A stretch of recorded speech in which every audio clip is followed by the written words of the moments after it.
चैतन्य स्वभावी भगवान आत्मा अनादि अनंत शुद्ध चैतन्य मात्र है। ज्ञान मात्र है।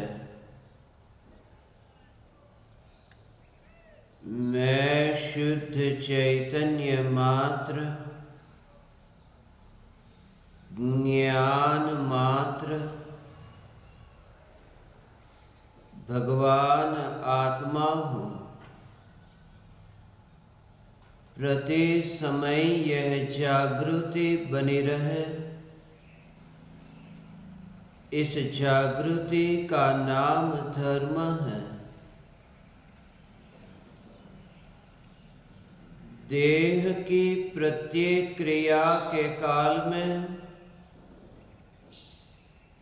और विकल्पों के बहते प्रवाह के काल में ज्ञानी को प्रति समय यह जागृति रहती है कि मैं चैतन्य तत्व इस देह की किसी भी क्रिया में और विकल्पों के बहते प्रवाह में कहीं भी मिला नहीं हूँ। ऐसा शुद्ध चैतन्य तत्व मैं हूँ। प्रति समय स्वयं की शुद्ध चैतन्य सत्ता का बोध आत्म जागृति ही धर्म है।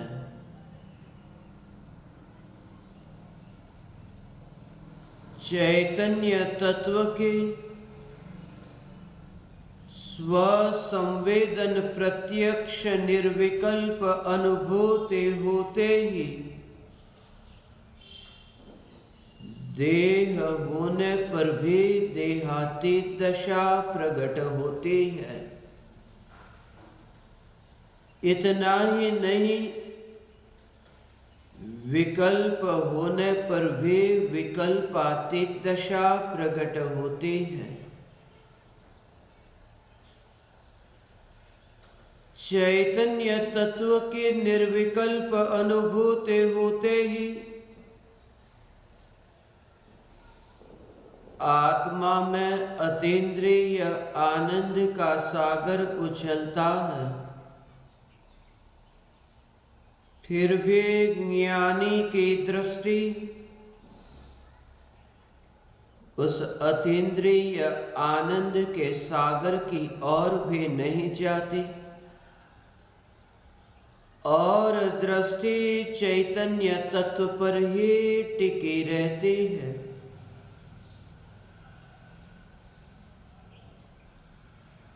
यह चैतन्य तत्व ही मैं हूँ। चैतन्य तत्व की निर्विकल्प अनुभूति होते ही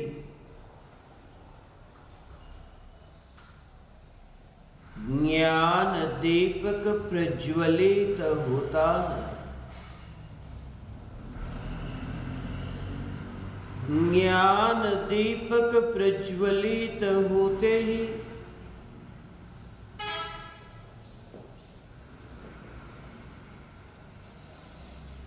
ऐसी यथार्थ श्रद्धा होती है कि मैं त्रिकाल प्रज्वलित ज्ञान दीपक हूँ। चैतन्य ज्योति की सत्ता के अतिरिक्त देह रूपी मिट्टी और रागादि विकारी भाव रूपी धुएं में कहीं भी फैला नहीं हूँ।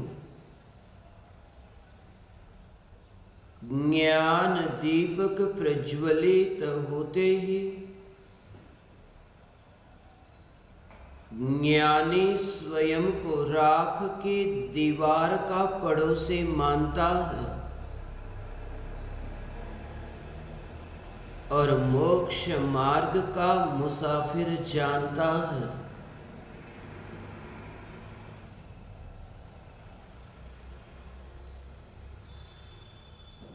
ज्ञान दीपक प्रज्वलित होते ही चैतन्य ज्योति मात्र में एकत्व होता है। अनेक अवस्थाओं में परिणमित होती पलटती ज्योति, उस ज्योति में जिसने ज्योतिर्मय प्रकाश को ही देखा, ज्योति की सत्ता मात्र, ज्योति का अस्तित्व, एक समय की निर्विकल्प अनुभूति में चैतन्य ज्योति का दर्शन होता है।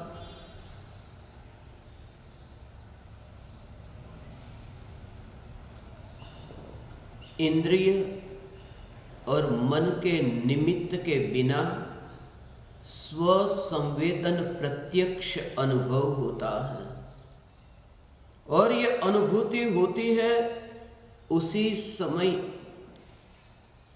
यह श्रद्धा का शुभारंभ हुआ कि श्रद्धा सम्यक्त्व में रूपांतरित हुई, और तब से ही यह श्रद्धा हुई कि ज्ञान का जानने रूप जो परिणमन है, उस जानने रूप परिणमन में इंद्रिय और मन कहीं भी नहीं है, यहाँ चैतन्य ज्योति मात्र है। इस कथन के पीछे बहुत गहरा रहस्य है, क्योंकि जिस समय निर्विकल्प अनुभूति हुई उस समय तो न इंद्रियों का निमित्त है न मन का निमित्त है। वहां तो इंद्रिय और मन से गैर हाजिर होना है। भूलो भूले बीजू बधु, चैतन्य ने भूलशो नहीं। हर बात को भूलना, भले ही भूल जाओ मगर चैतन्य को मत भूलना। अनुभूति के पश्चात चैतन्य की जो जागृति है, उस जागृति के पीछे ये अनुभूति प्रमाण है। क्योंकि जो व्यक्ति गैर हाजिर होगा, उस व्यक्ति के कारण वह कार्य कैसे होगा। जहां निर्विकल्प अनुभूति हुई वहां न इंद्रिय निमित्त है, शरीर तो जैसा है ऐसा ही रहता है, जड़ है जड़ रहता है, रूपी है रूपी रहता है। शरीर तो ये पुद्गल परमाणुओं का पिंड है, पिंड रहता है। मगर जिस समय उपयोग अंतर्मुख हुआ, जैसे 4 बजे निर्विकल्प अनुभूति हुई और अनुभूति के पश्चात ज्ञानी जानते हैं अनुभूति छूट गई, और अनुभूति के पश्चात जो ज्ञान है उस ज्ञान को इंद्रिय ज्ञान कहा। उस समय वे खुली आंख से ये प्रकृति के इस रूप को देखते हैं, मगर खुली आंख से जब प्रकृति के रूप को देखते हैं, जानते हैं, उस समय भी मैं चैतन्य तत्व हूं ये जानते हैं, ये भूले नहीं है। अनुभूति नहीं है, विकल्प की दशा है। विकल्प की दशा में परज्ञेयों को जानने के काल में चैतन्य स्वरूप कैसा है ये जानते हैं, और ये जानते हैं वहां उस समय इंद्रिय और मन है। मगर इंद्रिय और मन अनुभूति के काल में तो गायब हो गए थे। तो फिर अभी जो वो जानना हो रहा है, वो जानना कैसे हो रहा है? वह जानना ज्ञान से हो रहा है, ये सिद्ध हुआ। क्योंकि ज्ञान से जानना हो रहा है, इंद्रियों से जानना होता। मैं भगवान आत्मा हूं अनुभूति के बाद विकल्प के काल में ये इंद्रियों से जानना होता। इंद्रिया तो निमित्त भी नहीं थी जब साक्षात स्वसंवेदन प्रत्यक्ष अनुभव हुआ। उस समय भी अपने कारण वह कार्य हो रहा है। वो स्वरूप अद्भुत है। जिस समय मैं अपना कार्य कर रहा हूं अपने कमरे में बैठकर, और उस समय कोई पराया वहां नहीं है, और थोड़ी देर बाद ऐसा हुआ कि कोई पराया आकर के वहां बैठा, मैं कैसे मान लूं कि वो पराया आकर के बैठा? अब उसके बाद मेरा जो कार्य हो रहा है वो पराये के कारण हो रहा है, क्योंकि वो जब नहीं था तब भी मेरा कार्य तो हो रहा था। जिस समय निर्विकल्प अनुभूति होती है उस समय इंद्रिय और मन तो नहीं, साक्षात प्रत्यक्ष अनुभूति। तो जिस समय इंद्रिय और मन के निमित्त के बिना प्रत्यक्ष अनुभव हुआ, वह ज्ञानी ऐसा कैसे माने कि निर्विकल्प अनुभूति के छूटने के बाद मैं भगवान आत्मा हूं? ये जो जानना हो रहा है वह इंद्रियों से हो रहा है। इंद्रिया अब हाजिर है, इंद्रिया सिर्फ उपस्थित है,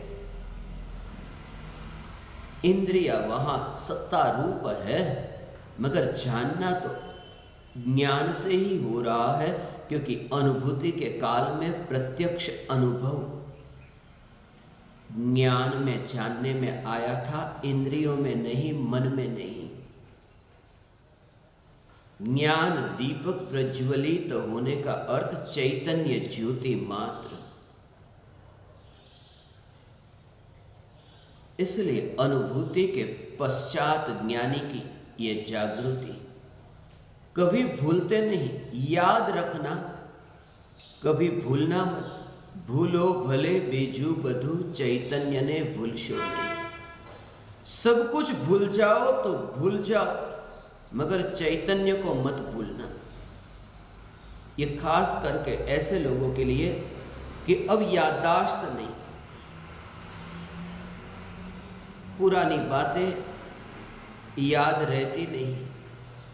कभी कभी ऐसा होता है कि पुरानी बातें सब याद है, नया कुछ याद रहता नहीं। जिनकी याददाश्त अब कम हो गई उनके लिए कि ठीक है, भले ही सब कुछ भूल जाओ, मगर उसमें भी जागृति। भले ही तुम्हें घना अंधेरा दिखे, मगर इस बात को मत भूलना कि घने अंधेरे को देखने वाली आंख, वह आंख खुली है, आंख बंद नहीं है। वरना घना अंधेरा दिखता कैसे? वह आंख है, तुरंत ही उपयोग हटे अंधेरे से और आंख की सत्ता पर, और वह सत्ता भी अंधेरे को देखने वाली आंख नहीं, आंख है। वो फिर किसे देखती है उस पर जोर नहीं, आंख की सत्ता है। आंख है उस होने पर ही कि अंधेरे का भी विकल्प न हुआ। आंख आंख, ये चैतन्य ज्योति, चैतन्य ज्योति। मुझे बहुत कुछ कहना है, मगर मैं सब कुछ भूल गया, सब कुछ भूल गया। अज्ञानी का जो जीवन है वो क्षयोपशम ज्ञान से ही जीवन है। इसलिए तो ज्ञानी की पहचान अत्यंत दुर्लभ है। यदि ज्ञानी सब कुछ भूल जाए और उनके पास में बैठने वाले लोगों की भीड़ पहले जैसी नहीं होगी, क्योंकि अज्ञानी की दृष्टि में क्षयोपशम ज्ञान ही ज्ञान है। ये वाचा ज्ञान कहा, ये बोलने की जो कला है, ये कला तो जड़ की कला है। तुम इसे ज्ञानी की पहचान मत समझ लेना। ये वाणी के कारण ज्ञानी के निकट मत बैठना, वरना तुम सिद्धों के निकट न बैठ सकोगे। वहां तो वे वाणी बोलते ही नहीं, वहां वाणी ही नहीं, सिर्फ अंतर की परिणति की निर्मलता, उस शुद्धता प्रति समय अंतर में चैतन्य की वो जो संवेदना, बस वो जागृति जिसे है, बस वह ज्ञानी। उनके निकट बैठ कर के तुम अपने अंतर्मुख होकर अपने निकट जा सकते हो। सिर्फ इसी कारण से सत्संग को प्रधानता दी, वाणी नहीं, क्योंकि वाणी से भी ज्ञानी का मौन सर्वोत्कृष्ट है। वाणी नहीं, मौन, क्योंकि वाणी सिर्फ तुम्हारे कान तक पहुंचेगी और मौन तुम्हारे अंतर आत्मा तक। वाणी पुद्गल है, पुद्गल तक सीमित रहेगा, वाणी कान तक सीमित रहेगी। मगर अंतर में जो अनुभूति, इसी वजह से तो परमात्मा की प्रतिमा के सामने जाकर हम बैठते हैं, भक्ति करते हैं। यहाँ चारों ओर देखो, तुम देखोगे ये परमात्मा की तस्वीर, ये सद्गुरु की तस्वीर। ये तस्वीर बोलती तो कुछ भी नहीं, मगर नहीं बोलने वाली तस्वीर बहुत कुछ बता देती है। यदि तुम शब्दों से पार होकर मौन होकर के बैठने की कला सीखो तो परम कृपालु देव का मौन, ये मौन सब कुछ कहता है। यदि मौन को सुनने का सामर्थ्य हो तो जिस समय अनुभूति हुई उस समय वाणी का आवरण हटा, पर्दा गिरा कि प्रत्यक्ष सूर्य का दर्शन हुआ। वो पर्दा वाणी का पर्दा, वाणी सुनने के विकल्प का पर्दा, मैं चैतन्य परमात्मा हूं, ऐसे विकल्प का पर्दा, ऐसे विकल्प का पर्दा, ये पर्दा गिरा कि प्रत्यक्ष दर्शन हुआ। चैतन्य ज्योति मात्र इंद्रियों से ज्ञान नहीं होता, मन से ज्ञान नहीं होता। जिस समय अनुभूति हुई, अनुभूति के बाद फिर देह की क्रिया होती है। इसलिए तो पहचान ही मिट जाए। सामने शरीर हो, शिष्य का हाथ गुरु के सामने ऐसे जुड़ता हो, हाथ जोड़ने की क्रिया होती हो, मगर हाथ जोड़ने की क्रिया के काल में चैतन्य ज्योति कहाँ जुड़ी, पर्याय द्रव्य से अभेद होती हो। यही तो प्रयोजन है हाथ जोड़ने का, वरना हम हाथ फैला करके भी परमात्मा की भक्ति पूजा कर सकते थे। यह हाथ जोड़ने का अर्थ यही है कि आपके सामने आया हूं, ये जो पर्याय और द्रव्य ये बिछड़े हुए, बस अंतर में अभेद हो, निर्विकल्प हो, यही भावना है। ये भावना है, ये मेरे हृदय की अंत, दिमाग की नहीं, हृदय की भावना है। इसलिए तो दिमाग पर पीछे हाथ नहीं, हृदय पर हाथ रख करके ये गुरु के चरणों में मस्तक झुकाते हैं। भाव बहुत गहरा है। भक्ति भूलो भले बीजू बधु, चैतन्य ने भूलसो नहीं। ये चैतन्य की पुकार करने वाले, शुद्ध बुद्ध चैतन्य घन की पुकार करने वाले परम कृपालु देव, भगवान आत्मा, ये पुकार करने वाले पूज्य गुरुदेव श्री कांजी स्वामी, ये सत्पुरुष, ये सद्गुरु, जिनका पूरा जीवन हमें जगाने के लिए कि तुम जागो, जाग सको तो तुम जागो, वरना हमारा तो काल बहुत अल्प है।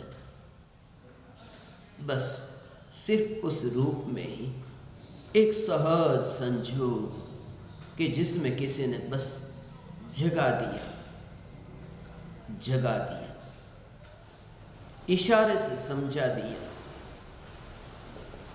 जगा दिया। तुम्हारा स्टेशन आए, उतरना पड़े, उससे पहले ही जाग जाओ। बस बस में यात्रा हो रही है, वही यात्रा, मैं भी यात्रा कर रहा हूं, तुम भी यात्रा कर रहे हो।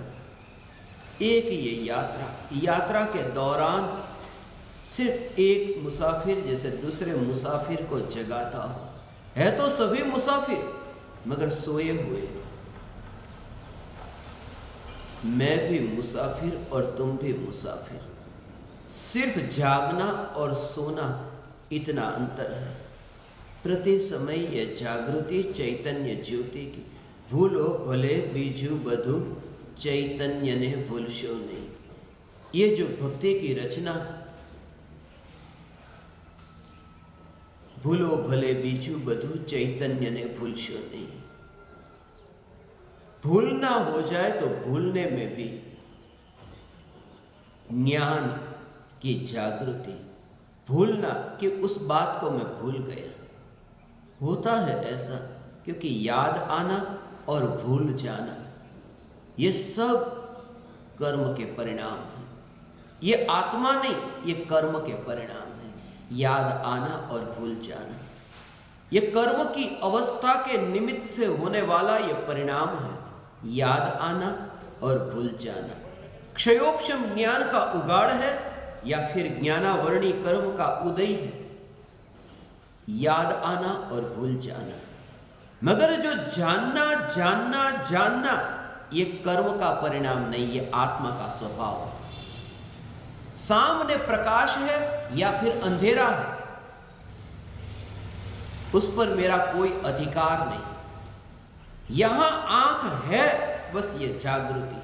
आंख किसे देखती है उस पर जोर नहीं, आंख की सत्ता। ज्ञान की पर्याय भूतकाल में जाने हुए ज्ञेयों को वह जानती है, याद करती है या फिर भूल गई। बहुत सी बातें भूल जाते हैं, भूल गए। और जब वो याद आती है तो कैसा लगता है? वह भी ज्ञानी को जागृति कि मुझे याद नहीं था और याद आ गया। वो याद भी जो आई है वो याद भी ऐसी ना हो जैसे पुद्गल पदार्थों की याद में जो शांति मिलती है। जैसे तुम भूल गए हो, तुम्हें भोजन पानी याद ही नहीं, तुम्हें दवाई लेना ये याद नहीं, और तुम्हें अचानक याद आया, अरे आज तो मैं दवाई लेना भूल गया था। उस समय तुम्हें कैसा लगता है? हाँ, याद तो आ गया, दवाई तो ले ली। आत्मा को भूल गया कोई, अरे मैं चैतन्य, ऐसी चैतन्य की याद नहीं होती। उसका कारण है क्योंकि मैं दवाई भूल गया और अभी दवाई याद आई और शांति कि हाँ दवाई याद आई, चलो अच्छा हुआ। उसमें जो वृत्ति की मलिनता है, जो विकल्प रूप में उठी है, वो विकल्प की पूर्ति की सुख बुद्धि है और कुछ भी नहीं। वो वृत्ति देह की पकड़, देह बचेगा दवाई लो तो। ये वृत्ति, ये विकल्प कि देह को मैं ठीक रखूं, ये विकल्प उठा और वही याद आया कि दवाई भूल गया था, अरे दवाई याद आ गई। उस समय जो शांति मिली वो विकल्प जो है कि शरीर को मुझे ठीक रखना है, उस विकल्प के अनुरूप वो ज्ञान का ज्ञेय बना। दवाई ज्ञान का ज्ञेय, जैसा विकल्प है शरीर को ठीक रखने का, वैसा ही ज्ञेय सामने आया कि उसमें सुख माना। वास्तव में वो विकल्प की पूर्ति का सुख है और अनुभूति निर्विकल्प है। इसलिए वहां विकल्प की पूर्ति नहीं, विकल्प का अभाव है। दोनों में बहुत बड़ा अंतर है। विकल्प की पूर्ति करने में कर्मों का बंधन है, विकल्प का अभाव हो कि सिद्धपुर की यात्रा हो। विकल्प की पूर्ति हो कि आकुलता के बाद आकुलता की परंपरा है, और निर्विकल्प हो कि निराकुलता ही निराकुलता है। विकल्पों की पूर्ति हो,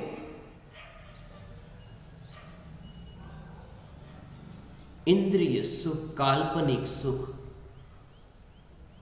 अभी सुख तो थोड़ी देर बाद दुख, विषय बदल जाएगा, कोई और बनेगा। आज याद आया फिर कल भूलेगा तो कल दुखी होगा। मगर निर्विकल्प का जो परिणाम है वह अनंत काल तक सुख। विकल्प के बाद में नए नए नए नए विकल्प, विकल्प नए नए होते हैं, निर्विकल्प नया नया नहीं होता है। निर्विकल्प में नवीनता नहीं होती, विकल्प में नवीनता होती है। क्योंकि भटकना बहुत जगह होता है, सुलझने का रास्ता एक होता है। इसलिए निर्विकल्प से यह जागृति, भूलना नहीं, उसका भाव यह है जागृत रहना। चैतन्य ज्योति की जागृति, भूलो भले बीजू बधु चैतन्य ने भूलशो नहीं। अगणित छे गुण धर्म एना एह विसरशो नहीं। कल इतनी तक हमने चर्चा की, आज आगे लोही वहाव्या बोली ने आत्मा तमारा कानमा, चैतन्य भूली ने गुरु माई, मोह कदी करशो नहीं। खून बहाया है, बोल करके, आत्मा चैतन्य की पुकार करके, तुम्हारे कान में चैतन्य की पुकार करके जिन्होंने खून बहाया हो,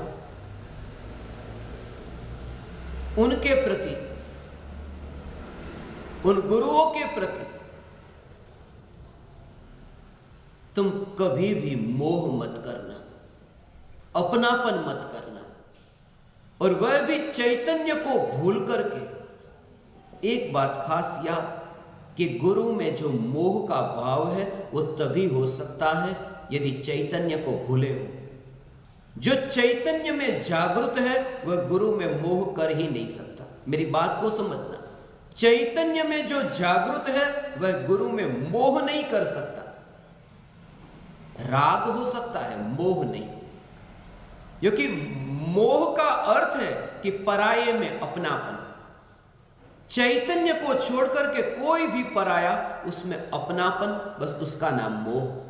और जैसे चैतन्य में अपनापन है, वो पराये में अपनापन कैसे करे? पराये का अपनापन छूटना, उसे ही कहा चैतन्य में एकत्व और पराये में अपनापन छूटना। यह अंत में ये बात लिखी थी, क्योंकि इस समय मुझे बहुत सी घटनाएं, बहुत सी बातें स्मरण में आई थी। लोही वहाव्या बोली ने आत्मा तमारा कानमा, ये चैतन्य की पुकार जो हम तक पहुंची है, ये ऐसे ही नहीं पहुंची। इसलिए तो आचार्य देव मुझे स्मरण में आए, जिन्होंने हम पर करुणा करके ये लिखा। हम पर करुणा कर, ये लिखते लिखते आंखें बाहर निकल आई, मेरी गर्दन टेढ़ी हो गई है।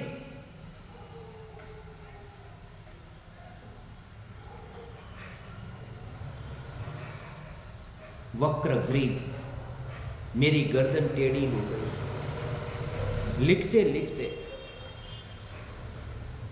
इसलिए ये बात मैंने खास करके ज्ञान दीपकों के लिए लिखी थी, क्योंकि ज्ञान दीपक के लक्ष्य से कि तुम्हें अपने जीवन में आत्म साधना के लिए, आत्मा तो बहुत दूर की बात, सबसे पहले ये मानवता, ये सत्य, ये करुणा, ये प्रेम, ये तुम्हारे जीवन में यदि नहीं, अनुभूति बहुत दूर है। तुम कृतज्ञ होना, कृतज्ञ मत होना। और ये इसलिए कहता हूं, जिनसे तुम्हें ये चैतन्य की पुकार सुनने को मिली, जिनसे तुम्हें गणित सीखने को मिलता है, उनके प्रति भी तुम जीवन में कितने कि हाँ, आज भी मैं नहीं भूला हूं। पहली कक्षा से लेकर के एमए तक पढ़ाई की, और जिन जिन गुरुओं ने मुझे पढ़ाया, मैं हमेशा सत्संग में आपको कहता हूं, उनका जिक्र करता हूं। आज भी मैं पहली कक्षा से लेकर मैं नहीं भूला। यदि कोई मुझसे कहता कि ये सब शास्त्र आपको कैसे याद रह जाते हैं, बचपन से ही याद रह जाते हैं, मेरा गुरु के प्रति समर्पण था। तुम मुफ्त में ज्ञान पाना चाहते हो, यहां का सुना यहीं पर ही भूल जाते हो। इसलिए जब मैं कहता हूं, मैं गुरु के पास में 35 दिन तक बैठा था, हाथ जोड़ करके एक शब्द में बोला नहीं हूं। 35 दिन तक हाथ जोड़ करके, यदि मेरा इस रूप को देख करके, हे गुरुदेव आप नहीं समझ पाते कि आप मेरी हालत क्या है, ये न समझ पाए, तो मैं बोलूं तो भी नहीं समझ पाओगे।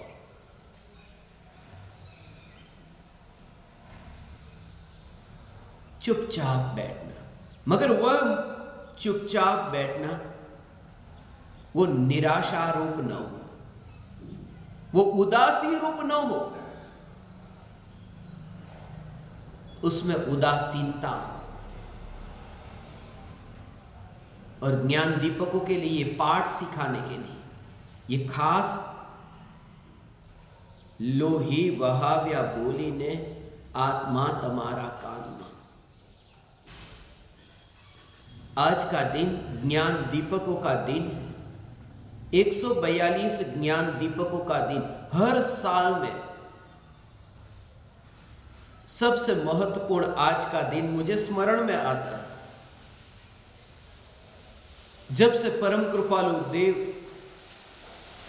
रचित आत्मसिद्धि शास्त्र मैंने पहली बार पढ़ा, तब से ही, इसलिए तो आत्मसिद्धि अनुशीलन अब तक जो 42 से ज्यादा अपनी रचनाएं प्रकाशित हुई है, उसमें सबसे पहली रचना आत्मसिद्धि अनुशीलन,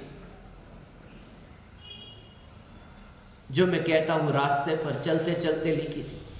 और उसमें यही दृष्टांत शुरुआत में ही 142, 143 का 142 गाथाओं का विवेचन, आज का दिन 142 का दिन।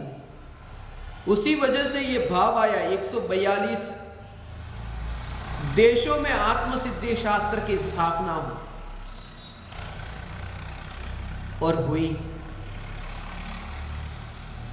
आत्मसिद्धि शास्त्र की 142 गाथाओं का विवेचन करने का भाव आया, वह भी हुआ। 142 देशों में आत्मसिद्धि शास्त्र की स्थापना का भाव आया, वह भी हुआ।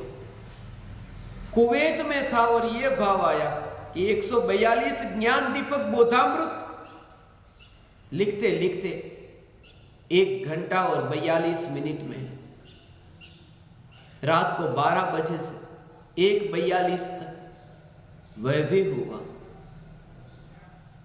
19 अप्रैल को चंद लम्हों में ही 142 राख की दीवार का पड़ोसी,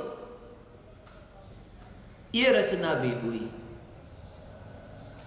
मेरे 142 का जो भी सपना था वो पूरा हुआ, और ये जीवन का अंतिम स्वप्न है, 142 ज्ञान दीपक प्रज्वलित हो। और ये लिखा था उस समय ये भाव। ज्यादा मैं बोल नहीं पाऊंगा, जितना बोला मैं इतना नहीं बोल पाऊंगा, इतना पक्का है,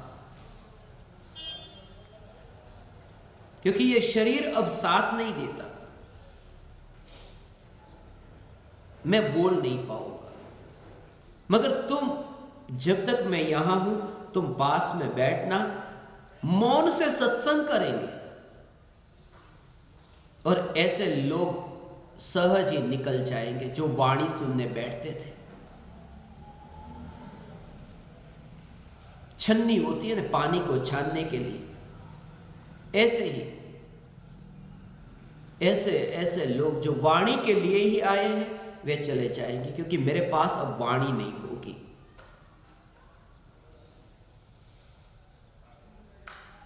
तीस 35 हजार घंटे तक बहुत बोला,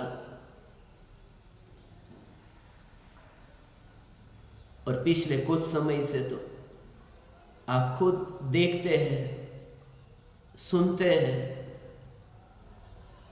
कि अब बोलने में भी खून बहता है, दर्पण खून वाला हो जाता है। दर्पण में देखने जाओ कि उल्टी हो रही है और दर्पण खून वाला होता है।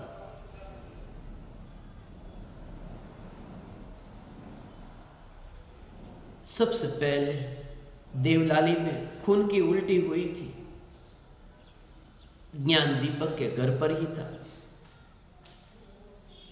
दर्पण पूरा लाल हो गया, मगर दर्पण लाल हुआ, वह लाल दर्पण वह लाल नहीं हुआ। लाल का प्रतिबिंब दर्पण में पड़ा। कितना भी खून दर्पण के निकट जाए, दर्पण खून रूप नहीं होता। मैं ज्ञान दीपकों से यह कहना चाहता हूं, आज जो मेरा वर्तमान है कल तुम्हारा भविष्य होगा। कल तुम्हें भी खून की उल्टी होगी और कल तुम भी दर्पण के सामने देखो। यह जागृति रखना कि यह दर्पण खूनमय नहीं हुआ। दर्पण जैसा स्वच्छ, बस ऐसा ही, ऐसा ही आत्मा सिद्ध शिला के ऊपर है और शरीर तो वैतरणी में नाह रहा है। उस समय मैंने ये लिखा था, प्रत्यक्ष ज्ञान दीपक। रात का समय भी था, मुंबई के लाडले मेरे साथ में थे। तुम जागृति रखना, ये शरीर तो वैतरणी में बह रहा है। वैतरणी खून की बहती नदी, ये नरक में, मगर इस शरीर में जो अंदर है वह बाहर, मगर अंदर है वो बाहर आया तभी तो भाव आया कि खून अंदर है, कोई भाव नहीं। उस समय मैंने यही कहा था कि द्रव्य की शक्ति पर्याय में व्यक्त होती है तभी तो भाव आता है। वो शुद्ध भाव तब आता है जो अंदर है वो बाहर आए, जो द्रव्य में है वो पर्याय में व्यक्त हो। इतना खून शरीर में है मगर थोड़ी बूंदे दर्पण पर गिरती है कि भाव आता है। अरे खून व्यक्त हो तब भाव आता है। इसलिए हे ज्ञान दीपक बहुत बोला है, इसलिए जब मैं तुम्हें ये अंतिम संदेश देता हूं, कितना समय मैं यहां हूं मैं नहीं जानता, मगर बहुत अल्पकाल हो यह सुनिश्चित है। बहुत अल्पकाल हो, जितना बीता उतना तो नहीं, जितना बोला उतना नहीं बोलूंगा, इतना सुनिश्चित है। बहुत बोला, सभी शास्त्र, एक एक शास्त्र की गाथा, श्लोक, टीका, सब पर सत्संग हुआ। मैंने तुम पर उपकार नहीं किया, ये मेरा सत्संग हुआ, मेरी मस्ती थी, मेरा आनंद था उसमें, तुम्हारा कुछ नहीं। मगर ये मैं तुम्हें इसलिए कहता हूं कि ये सुनकर के मैंने ऐसे ज्ञान दीपकों को देखा जो मेरे चरणों में आकर के झुकते हैं। सिर्फ मेरा इतना कहना है कि अपने अंतर में झुकना। मैं कोई एक समय के लिए मैं तुम्हारा गुरु बनना न चाहूंगा। मैं एक सीधा साधा एक बच्चा, बस बच्चे के रूप में ही। कल की ही घटना है, कल यहां पर उमराला में आध्यात्मिक साधना केंद्र में किसी आश्रम से वहां के प्रवचनकार मिलने के लिए आए थे, तो ज्ञान दीपक सब यहां थे, मैं अपने घर पर था और तभी फोन आया कि इतने साधक प्रवचनकार ये आ रहे हैं, सब जल्दी से आ जाओ यहां। बा ने मुझे बताया कि जल्दी चल, जल्दी। मैं टी शर्ट और हाफ पैंट में था, बच्चों के साथ में छुपा छुपी का खेल खेल रहा था। थोड़ी देर क्रिकेट खेला, शुद्धात्मा के साथ में मैं क्रिकेट खेल रहा था। उसके बाद में के संता कुकड़ी रमू, चालो संता कुकड़ी रमीए। संता कुकड़ी रमू तो हूं आ जगत आखू क्षणिक छे, आ बोलीश सारू तो बोलजे।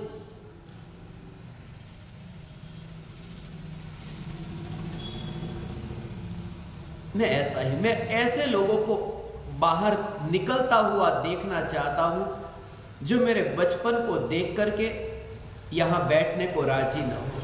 मैं बच्चा हूं, मैं बच्चा ही रहना चाहता हूं।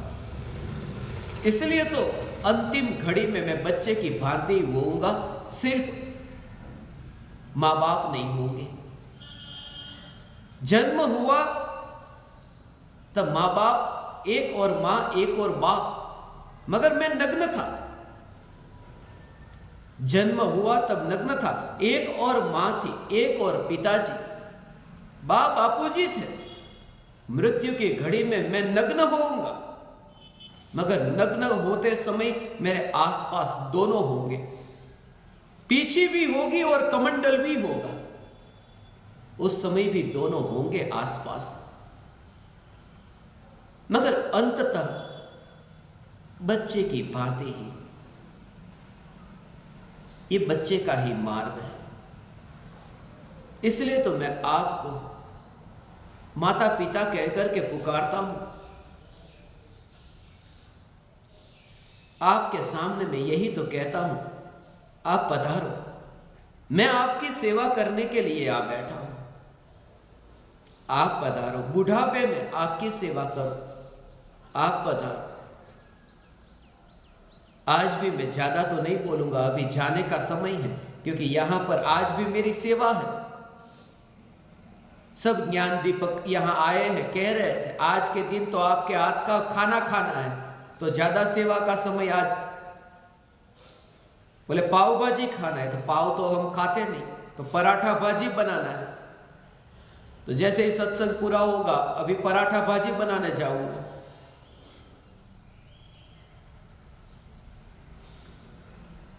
मगर मैं ऐसे ही रहना चाहता हूं, और उसमें जो मुझे जो आनंद है, वो आनंद नाटक करने में नहीं है कि गुरुदेव पधारे सफेद कपड़े में। इसलिए तो वाईजे में, यंग जैन्स ऑफ अमेरिका में, जहां मेरा सत्संग था, सब यंगस्टर सूट पहनना होगा काले रंग का। इसलिए कभी मेरे शरीर पर काले कपड़े देखो तो डर मच जाना, और पहनूंगा मैं, जिससे ऐसे लोग निकल ही जाए जो कपड़े को देख करके बैठे थे।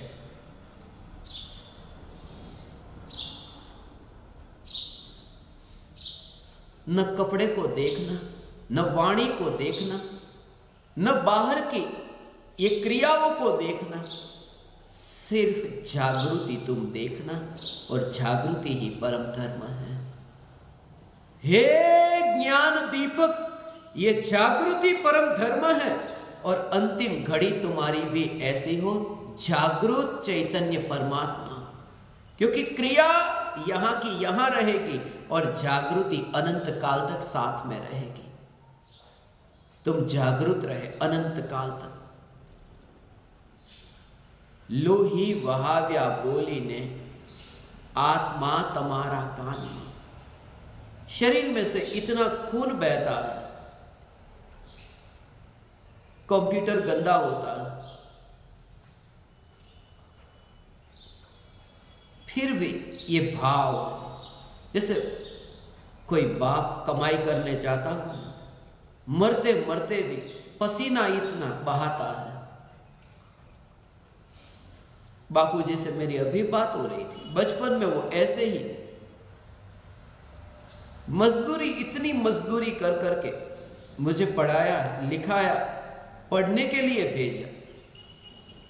सिर्फ 15 रुपये 25 रुपये रोज के मिलते, धन बचा बचा करके। उस समय भी अहमदाबाद से जयपुर की टिकट खरीदो, 120 रुपये टिकट थी, मुझे याद है आज, 120 140। जैसी तुम बस लो ऐसी टिकट वहां मिलती थी। 7-7 दिन तक तुम मजदूरी करो तब एक जयपुर की टिकट खरीदो।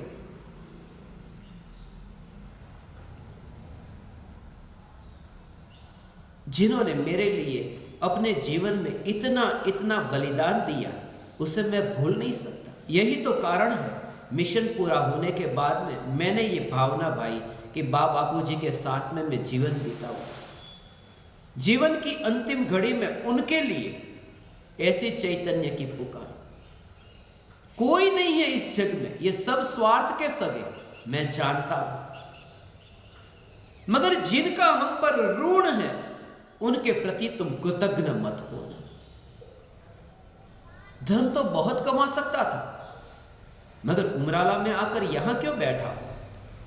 जिसका पूरी दुनिया में एक देश ऐसा नहीं जहां पहचान न हो, लाखों करोड़ों का धन कमा सकता हूं, कोई फैक्ट्री खोल दूं,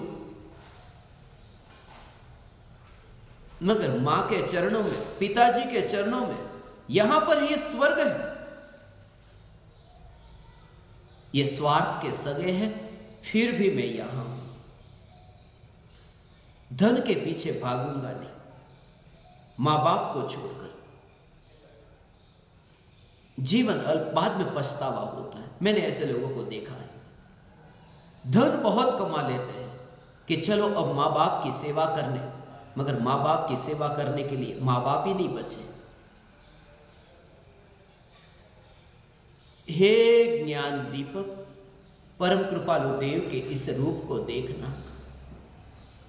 अंतिम घड़ी को देखना।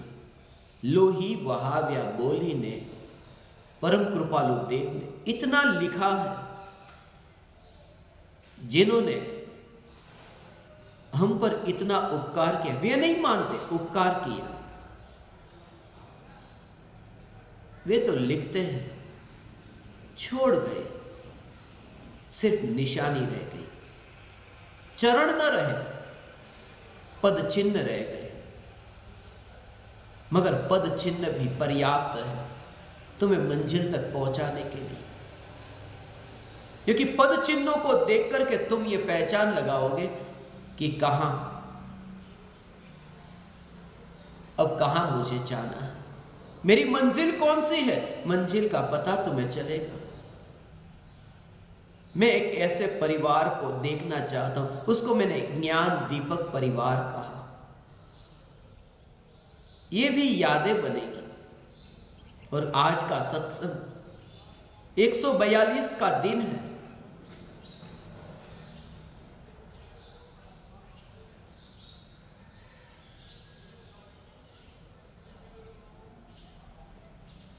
आज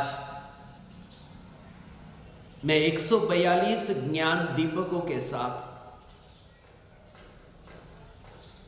भारत के समय अनुसार 1:42 पर चैतन्य तत्व विचार के लिए मिलूंगा।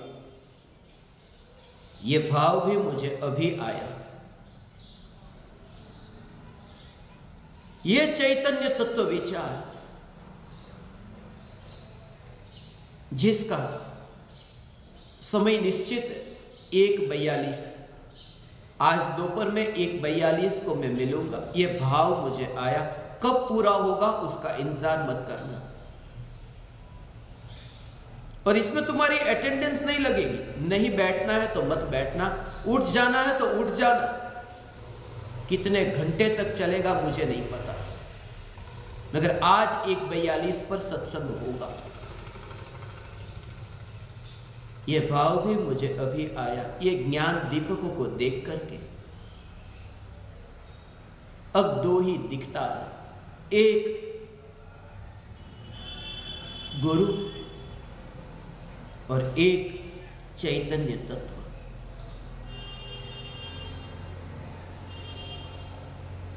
आदि आज थी, वर्तो प्रभु आती। ये शिष्य का गुरु के लिए कहना था। ये देह जो है, ये सद्गुरु देव, ये तुम्हारे लिए। आज से ये देह मैं आपको अर्पण करता हूं। जिस समय आपने वो दृश्य देखा है, घर चले हम सदा सिद्धपुर साथियों, अब तुम्हारे हवाले दीपक साथियों। वो जो दृश्य, कट गई जीभ हमारी, वो जो खून का दृश्य है, वो असली दृश्य है। सुबह उठ करके मैंने देखा था, वो शेर का दृश्य बना था। पूरी रात भर वही विचार चला था। महावीर भगवान ने शेर की पर्याय में, मैंने बा को बुलाया कि आज देखो घर में कोई आया है मेहमान। ले कौन है? सुबह सुबह कौन आया? रात को कोई आया। ले सांप निकला, क्योंकि अक्सर सांप निकलता है यहाँ गांव में, और मेरे कमरे में बहुत बार निकला है। इन लोगों को पता है सांप को पकड़ने वाला कभी मुझे ही बाहर निकालना होता। तो बा ने पूछा कौन आया है मेहमान। रात भर ये विचार चल रहा था जैसे मैं मुनि हूं और सामने शेर है, जिस शेर को मैं समझा रहा हूं वन में। बा को कहा आओ शेर आया है। मजाक करता है शेर। और पलंग पर चदर पर देखा तो पूरी चदर पर वहां पर शेर का निशान था और खून रात को इतना बहा था कि शेर का आकार तैयार हो गया था। जैसे ही मैंने आंख खोली, अरे शेर तो यहां पर है। उस शेर के मुंह में मांस था, मुंह में से खून टपक रहा था। यहां तो खून से ही बना हुआ शेर है, यह शेर कोई और है। आदि आज थी। हे ज्ञान दीपक, आज से तुम अपना देह आदि सब यहां अर्पण करो। ऐसा मैं नहीं कहता, क्योंकि मैंने तो तुम्हें अपने गुरु के रूप में देखा है और इसलिए मैंने ये निर्णय लिया कि जीवन के अंत तक जहां तक मैं यहां हूं, ये देहादि, ये वाणी, ये शरीर, ये आपको अर्पण है। बोलता रहूंगा जब तक मैं यहां हूं, आपके लिए मैं पुकारूंगा। ये देह, ये वाणी और ये तत्व विचार, ये आपके लिए अर्पण है। जाते जाते ये मुसाफिर आपको ये अर्पण करता है। आदेहादि आज थी, वर्तो ज्ञान दीपक आधीन।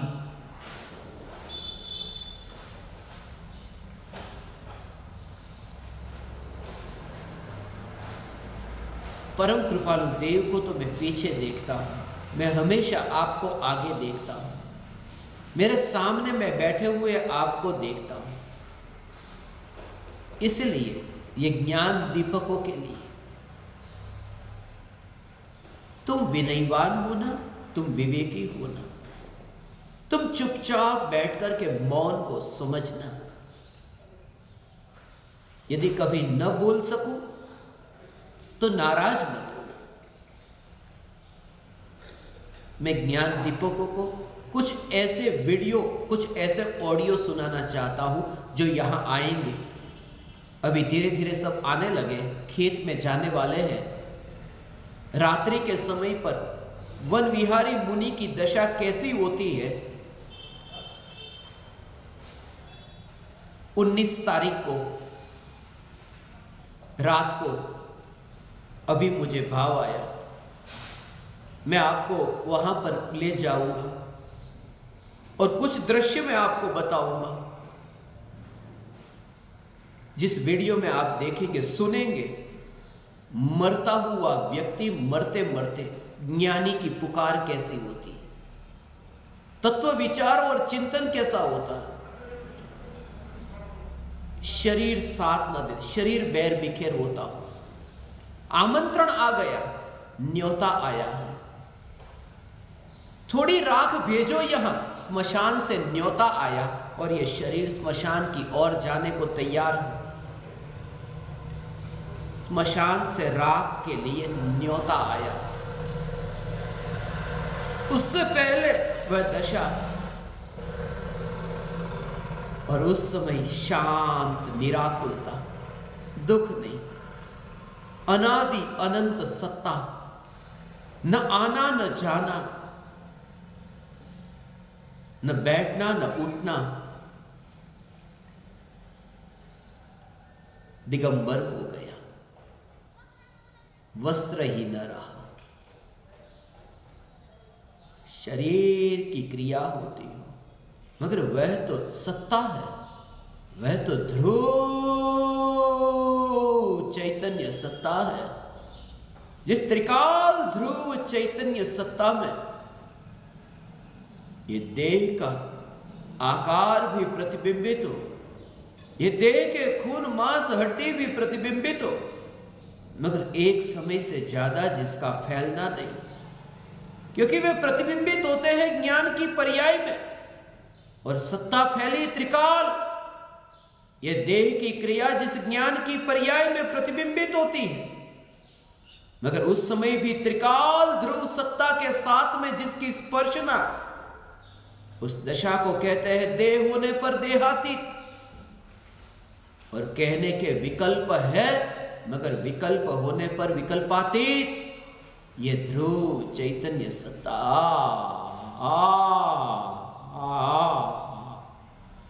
ये त्रिकाल ध्रुव चैतन्य सत्ता, बस जिसे तुम मौन देखोगे,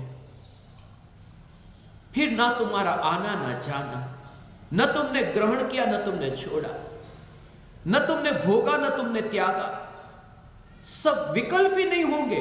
वहां वो सत्ता की जागृति, कौन पास में खड़ा है, कौन बोल रहा है, कुछ भी नहीं, सत्ता मात्र।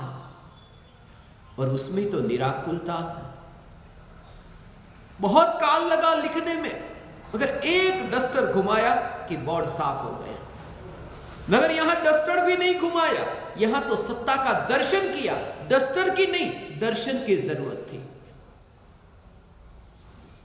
वो सत्ता का दर्शन सप्त भयों से मुक्त हुआ, अष्ट गुण प्रकट हुए, 25 दोषों से रहित हुआ। अब वह मोक्ष के मार्ग का मुसाफिर भी न रहा, क्योंकि मुसाफिर तो वहां जहां मंजिल है, यहां तो मंजिल भी न रही तो मुसाफिर कैसा। यहां तो सत्ता, ये चैतन्य सत्ता, ये सत्ता मात्र का जोर, उसे मैं कहता हूं प्रज्वलित ज्ञान दीपक। तुम प्रत्येक ज्ञान दीपक, ये तुमने भी खून बहाया है सुन सुन करके, लोही वहाव्या सुन करके, ये व्यर्थ में नहीं जाएगा।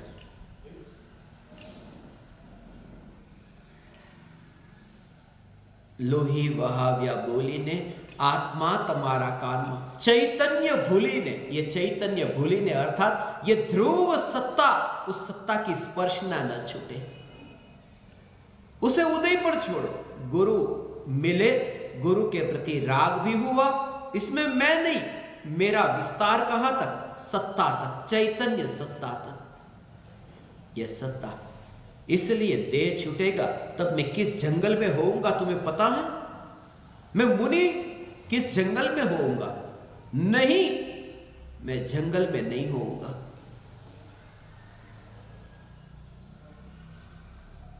मैं तो स्वरूप में होऊंगा। डाइवर्जन होगा, वो पूरे जीवन का निचोड़ होगा। जैसे पर्दा ही गिर गया, अनुभूति वह है, पर्दा ही गिर गया। ये बाप था, ये माँ, ये भाई, ये बहन, ये सब मेरी दुकान, मकान, ये परिवारजन, ये रिश्तेदार, ये सब एक पर्दा गिर गया। और वो पर्दा गिरा, वो कपड़े का नहीं, वो पर्दा गिरा, वो दर्पण का पर्दा गिरा। कि जैसे ही वो गिरा कि अपना रूप जैसे दर्पण में तुम्हें दिखाई दे, कि एक समय में पर्दा गिरा कि ज्ञान में ज्ञायक प्रतिबिंबित हुआ। वो मौन है, इसलिए मौन होकर के बैठना। चैतन्य भूली ने गुरु माई मोह कदी करशो नहीं, अपनापन मत करना। मेरे गुरु ये मत मानना, गुरु मेरे नहीं है। बोलने की भाषा अलग है, बोलना, मानना मत। बोलने में तो बोला, ये मेरे माँ बाप है, ये मेरा देश है, ये बोलना, बोलने में बोलना, आप मेरे गुरु हो, परम कृपालु देव। इसलिए तो जिस समय मैं भावना भाता हूं कि जब यात्रा के लिए जाएंगे, यदि अनुकूलता होगी, समेत शिखर, गिरनार, गोमटेश्वर और दक्षिण भारत में पोन्नूर तक कुंद आचार्य देव के चरण, यदि ये भावना फली और गए, वहां बैठेंगे, आमने सामने नहीं, भगवान के सामने सब साथ में बैठेंगे। मैं भी आपके साथ में आपकी कतार में बैठूंगा, क्योंकि मैंने आपको आपके साथ में ही देखा, आपके साथ में देखा। गुरुत्वाकर्षण का नियम अब लागू होने को तैयार है। पृथ्वी खींच रही है इस देह को अपनी ओर, गुरुत्वाकर्षण। मगर पर्याय जो गुरु है वो देव की ओर आकर्षित हो रही है। आंशिक शुद्धता त्रिकाल शुद्ध द्रव्य में स्थिर हो रही है। ऐसी दशा हो, बाहर का गुरुत्वाकर्षण बाहर में, भीतर का भीतर में।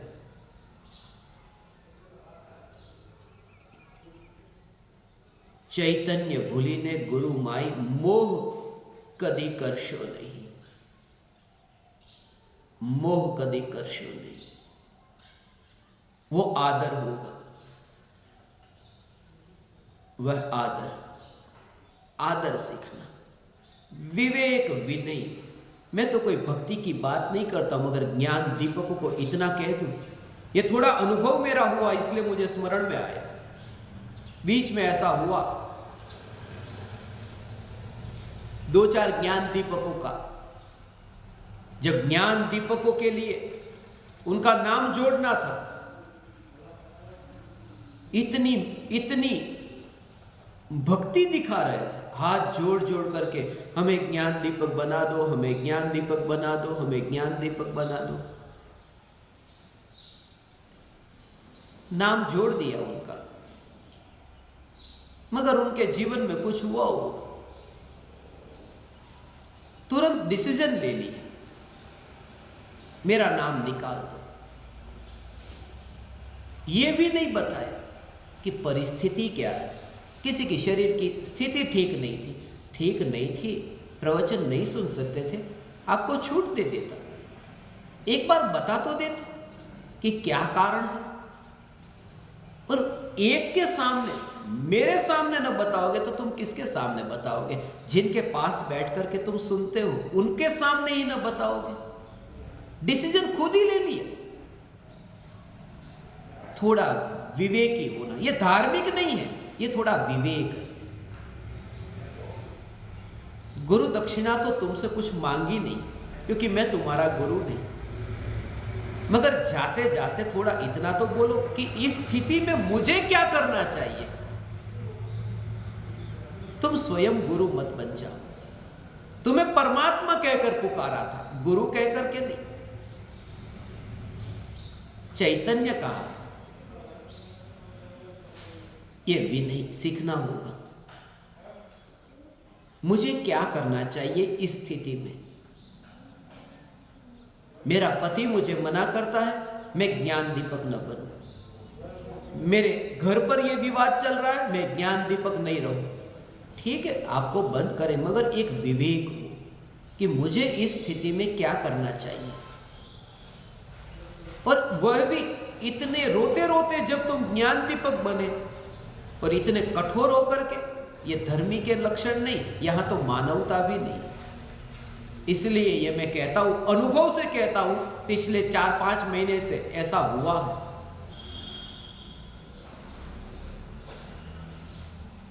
आज ज्ञान दीपकों को मैंने आपके लिए इतना भाव से आपकी परिस्थिति को समझा, शायद एक बार आप बता भी देते, उसका समाधान निकलता। और चैतन्य की पुकार जहां है वहां प्रत्येक परिस्थिति का समाधान, अनंत दुख का जहां समाधान मिलता हो, वहां तुम्हारी छोटी मोटी परिस्थिति का क्या कहना। इसलिए कुछ ज्ञान दीपक विवेकी भी हैं, जिन्होंने कहा कि हमारी सर्जरी हुई, हम लेटे लेटे सुनेंगे। ठीक है, लेटे लेटे सुनो, कैमरा बंद रखना। हमें बीच में बार बार पानी पीना पड़ता है, ठीक है, थोड़ी देर पी लेना, मगर कैमरा बंद रखना, दूसरे को विकल्प न हो। क्योंकि सब लोग यदि चाय पिए, दूध पिए, पानी पिए, सोते रहे, तो फिर यहां पर सत्संग हो रहा है कि क्या हो रहा है? कोई पार्टी नहीं जमानी। इसलिए मैंने कहा कि ठीक है, अब 80 बरस 90 बरस की उम्र में मरते मरते मैं उनको कहूँ सफ़ेद वस्त्र पहने कि नहीं, और सफ़ेद वस्त्र पहने तो मलमूत्र उसमें ही होता है, बिगड़ते कहाँ मैं उसको ये कहूँ कि पलाठी लगा कर बैठो। सफ़ेद वस्त्र कैसे भी बैठना, लेटे लेटे सुनना, खाना पीना पड़े बीच में खा लेना, मगर चैतन्य की पुकार को मत छोड़ना। मरते मरते भी स्वरूप से महान कुछ भी नहीं, कुछ भी नहीं।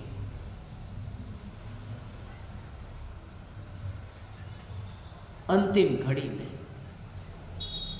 दवाई पिलाई जा रही हो और उस समय चैतन्य, पीते पीते चैतन्य नहीं, अब मर रहा है, 4 मिनट में मृत्यु होने वाली है, अभी दवाई मुंह में जा रही है, और उसको ये चैतन्य का विचार, चैतन्य की पुकार अभी नहीं तो बाद में कब? और ये तो होता ही रहेगा, शरीर का काम शरीर में होता रहेगा। होगा क्या? मरते समय होता क्या है? यही तो होता है। दवाई हो, बीमारी हो, दर्द हो, पीड़ा हो, अस्पताल जाना हो, डॉक्टर आसपास में हो, होता क्या है?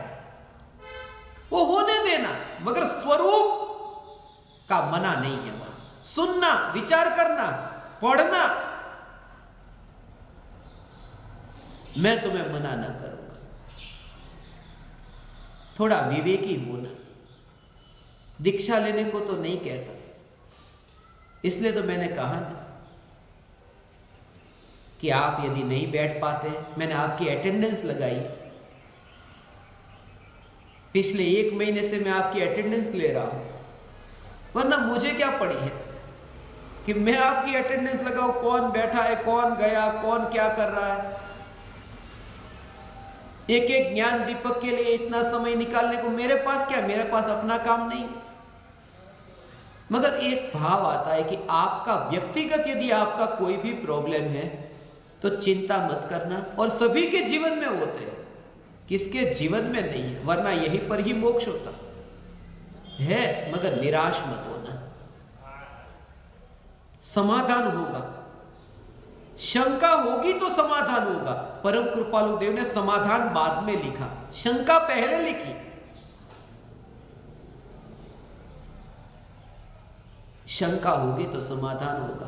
अंत में सुकर्म फड़थी मळशे गुरु, शुद्धात्मा मळशे नहीं, ए नूज नित चिंतन करी, चैतन्य ने भूलशो नहीं। सुकर्म फल में गुरु मिलेंगे, मगर शुद्धात्मा नहीं मिलेगा। गुरु मिलते हैं पुण्य के उदय से, गुरु के प्रति भक्ति का भाव आता है पाप के उदय से, और शुद्धात्मा की प्राप्ति होती है जीव के स्वयं के पुरुषार्थ से। फिर से दोहरा दो, गलती में कुछ भी नहीं बोला, लोगों को ऐसा लगे कोई भूल से तो नहीं बोल गए। फिर से, क्योंकि कुछ ऐसे ऐसे वाक्य जब मैं बोलता हूं तो लोगों को लगता है फिर से दोबारा सुन लेंगे, तबीयत ठीक नहीं है तो कुछ गलती से तो नहीं बोला ना, इतनी भी नहीं बिगड़ी। जब ऐसी बिगड़ेगी तब मौन हो जाऊंगा कि गलती की संभावना ही न रहे। गुरु मिलते हैं पुण्य के उदय से, गुरु के प्रति भक्ति का भाव आता है पाप के उदय से, और शुद्धात्मा की प्राप्ति होती है जीव के स्वयं के पुरुषार्थ से।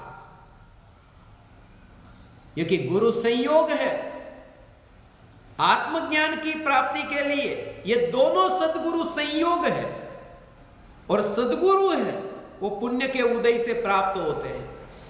और जो भक्ति का भाव यहां आया गुरु के प्रति, वो राग है, वो मोह का, चारित्र मोह का उदय है, और चारित्र मोहनी कर्म घाती कर्म, वो पाप का उदय।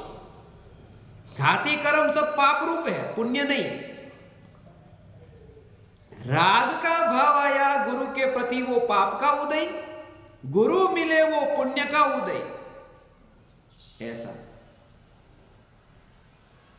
इसलिए वो जो गुरु मिले वो पुण्य का उदय, गुरु के प्रति भक्ति का भाव पाप का उदय। मगर ये शुद्धात्मा जो प्राप्त होता है, ये शुद्धात्मा ये पुण्य के उदय से नहीं, पाप के उदय से नहीं, ये तो पुरुषार्थ से प्राप्त होता है। ऐसा ये शुद्धात्मा, ए तारी बात नहीं, तू तो पुण्य ना उदय थी, मगर ये वो शुद्धात्मा, ये बच्चा है ना, उसका नाम भी शुद्धात्मा, वो पुरुषार्थ से नहीं मिला, वो भी पुण्य का उदय है कि मिला। मगर ये जो जीव का स्वयं का पुरुषार्थ है, सुकर्म फल थी मळशे गुरु, शुद्धात्मा मळशे नहीं, एनोज नित चिंतन करी, चैतन्य ने भूलशो नहीं। शुद्धात्मा पुरुषार्थ से मिलेगा। अब अंतिम जो बात है वो महत्वपूर्ण, एनोज नित चिंतन करी, चैतन्य ने भूलशो नहीं। चैतन्य को मत भूलना। कैसे नहीं भूलोगे? क्या करना नहीं भूलने के लिए? नहीं भूलने के लिए अनुभूति, सम्यक दर्शन पाना। नहीं भूलने के लिए सम्यक दर्शन पाना। मगर सम्यक दर्शन होगा कैसे? अनुभव होगा कैसे? चिंतन से। ए नूज नित चिंतन करी, चैतन्य ने भूलशो नहीं। उसका दूसरा मतलब उसका ही नित्य चिंतन करके अनुभव को उपलब्ध होना, अर्थात चैतन्य को मत भूलना। अनुभव को उपलब्ध होना, उसका ही दूसरा नाम चैतन्य को मत भूलना। ए नूज नित चिंतन करी, उसका ही नित्य चिंतन करी।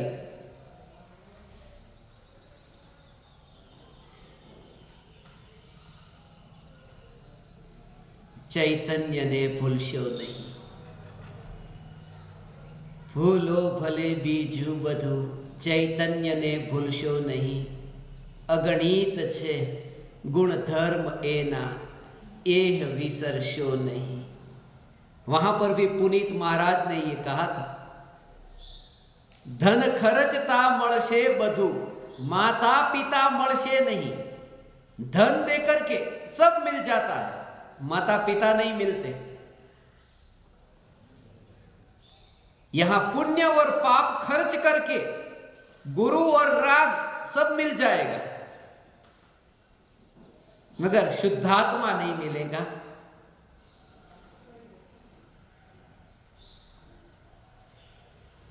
शुद्धात्मा नहीं मिलेगा। हे ज्ञान दीपक, आज के इस दिन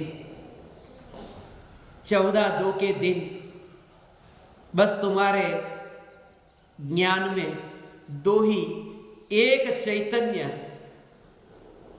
और दूसरे सद्गुरु, यही सार है। निश्चय से निज आत्मा और व्यवहार से सद्गुरु, ये दोनों सारे जग में, 3 लोक में, एक चैतन्य और दूसरे सद्गुरु। ये 14 राजू प्रमाण लोक है। 14 राजू प्रमाण लोक में दो ही, 14/2 का दिन है ना, 14 राजू प्रमाण लोक में दो ही, एक चैतन्य और दूसरे गुरु। मगर याद रहे, गुरु दूसरे नंबर पर है, पहले नंबर पर तो चैतन्य। चैतन्य चैतन्य चैतन्य। हे ज्ञान दीपक, हे चैतन्य परमात्मा, आप परमात्माओं के संग में रहकर मेरा इतना समय सत्संग में रहा और भावना भाता हूं, ये यात्रा सिद्धपुर की यात्रा तक साथ में हो जाए। साथ में अर्थात एक दूसरे में जाकर नहीं, अपने अपने में रह करके सब इस देह को त्याग करें, पूरा ढेर ऐसा देखें। 143 का ऊर्ध्वगमन हो रहा हो और 143 का ऊर्ध्वगमन, 143 आत्मा ऊपर जा रहे हो और नीचे एक पहाड़ हो, वो कैसा होगा? पहाड़ से मोक्ष में जाएंगे। कौन से पहाड़ से जानते हो? उस पहाड़ का नाम मैं कह दूं कि 143 ज्ञान दीपक मुनि होकर जब मोक्ष जाएंगे तो उनके जो शरीर के परमाणु का जो ढेर वही पहाड़ होगा और 143 का ऊर्ध्वगमन होगा। यह शरीर ही पहाड़ हो जाएगा। ढेर पड़ा है पहाड़ का और अनंत सिद्धों से मिलन हो रहा है। आज ज्ञान दीपकों का उद्घोष है। थोड़ी देर अभी समय लगेगा, सब रहना। आप समस्त ज्ञान दीपकों को मेरे हृदय के अंतःकरण से प्रणाम करता हूं। मेरे प्रणाम स्वीकार करें।